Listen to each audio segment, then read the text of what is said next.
আসসালামু আলাইকুম ওয়া রাহমাতুল্লাহি ওয়া বারাকাতুহু।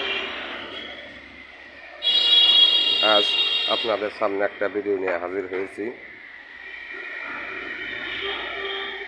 উপরে কিংবা ছাদের উপরে কিংবা ছাদের নিচে যদি কেউ পানির পেয়ালা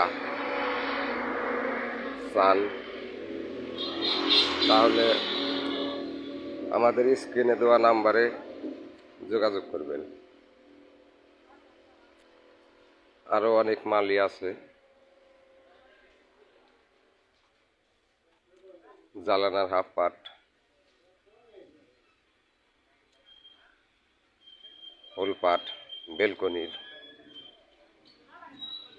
কলম, পিলার, 10 কলম